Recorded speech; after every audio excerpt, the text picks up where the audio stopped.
You should be good at this. You just do that plus 37 out of 60 plus 50 out of what? 3,600. And if you type all that in, you should get 17.631 degrees. Okay? This one's pretty straightforward. It's broken up 20 parts, so each part is 3 divided by 20 is 8 degrees. She wants to go 2 spaces forward, so you add 36 degrees. I'll let you figure the rest of that out. Number 41, I'm going to do part of it. You're trying to do the whole range. Look, they give you the angular speed, omega, in 646 revolutions per minute. So write that down, 646 revolutions per minute. What's really killing people on this stuff is you have to do a lot of conversions, and if you don't put the units down the conversion, you're going to mess it up. I think it's impossible to do it right. Okay, not impossible, but just ridiculously hard to do when it should be really easy. So I'm saying angular speed in revolutions per minute and radians per minute. So you just need 2 pi radian per revolution, and you have it. Revolutions cancel. And if you type that in the calculator, and I'm just going to give a decimal answer on these, you get 4,058.9 radians per minute.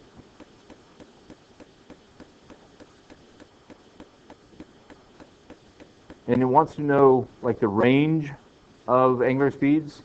So really what you'd say is like the angular speed is somewhere between 4,058.9 per minute. Wait, is it per minute? Yeah. And whatever you get for the other part, which I'm going to leave you to do on your own. Now, next part, it says finds range of values for the linear speeds. When you find the linear speed, what you do by simply multiplying the angular speed times the radius. The angular speed in radians per unit time. What's the radius, by the way? 13, not 26. That's the diameter, 13 inches. So we're doing 13 inches. And I'm going to do some conversions here. I'm just going to put it in action. And I'll take this. It's 4,058.9 radians per minute. Set up like this. So you just have fractions with units in the numerator and on there. All right, now we have it expressed as, and let me back up. The radians, of course, don't really count as units. So right now, if we multiply, we'd have our answer in inches per minute, but it's supposed to be in miles per hour. What do you want me to fix first? The time or the distance? Okay, time's easy. It's 60 minutes per hour, of course. But see what I'm saying? In there, and you can figure out whether you're doing it right. In this case, you should be multiplying by 60, not dividing. So we're after inches per hour. Now, we need to get miles per hour. First of all, let's go from inches to feet. So it's 1 foot, inches. And then, there you go. Someone knows what they're talking about. That's America, you should know that. 5,280 feet per mile. And what are units now? Miles per hour. Okay? I'm going to let you do that in your own. Type in the calculator, you'll have that answer. And then do all the same math for the upper, and you'll have that answer. That's it. Okay? What I'm saying is just, most of this was just getting the conversions done right. And if you just do this, it'll be okay. The next problem, I'm going to on that one as well.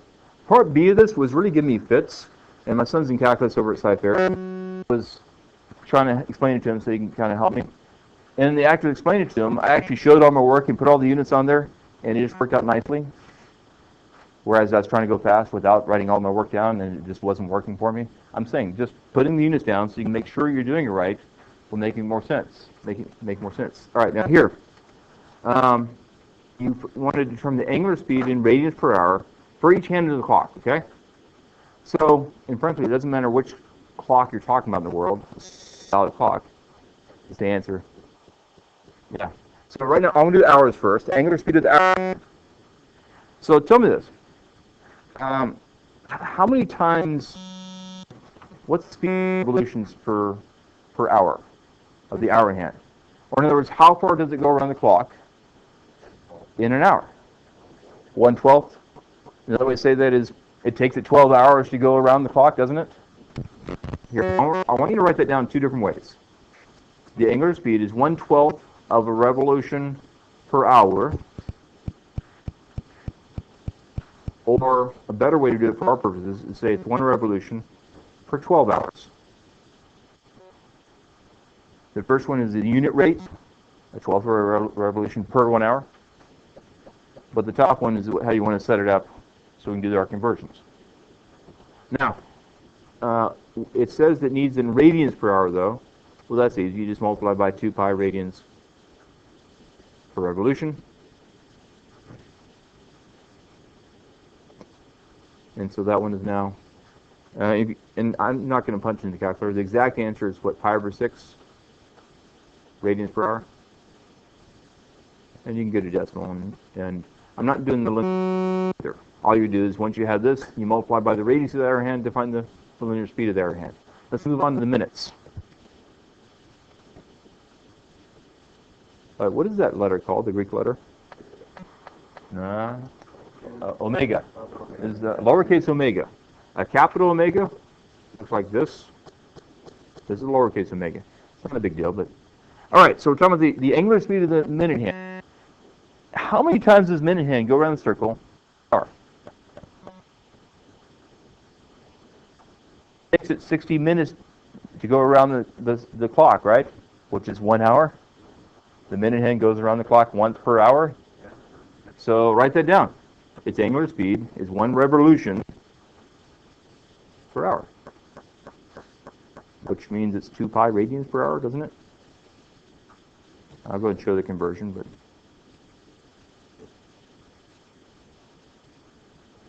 I like this problem. So what do we say? Radians per hour.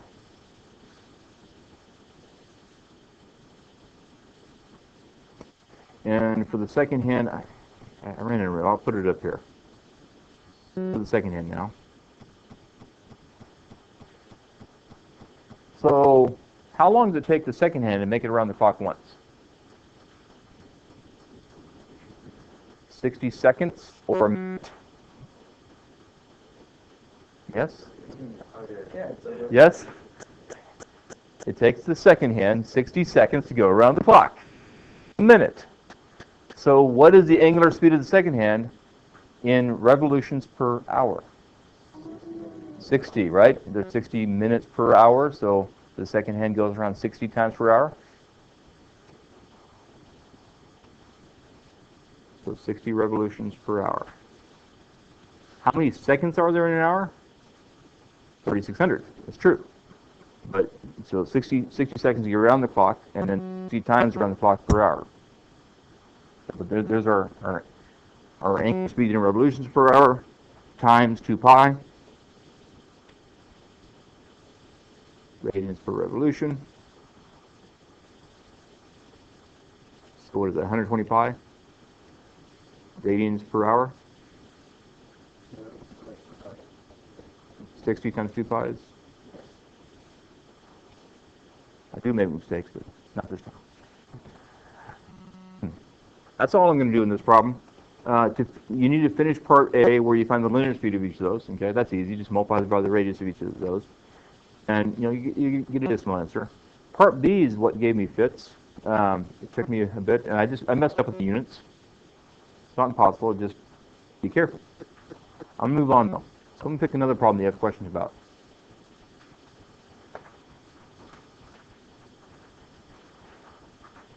And if you haven't tried, like you haven't even done any of this yet, that's not good. But hopefully you have some you've tried.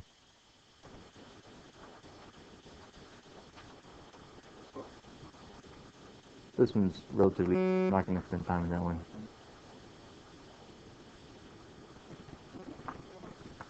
Yeah, that's a good one. 57. Now, I'll give you a chance to read it. All right, look at this.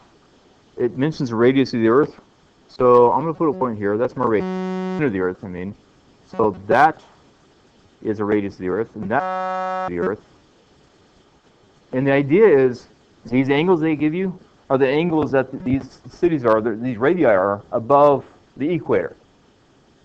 And so, like, this is 33 degrees up to here, it's 40-something degrees up to there. You need to find this angle, you're just going to subtract those two angles.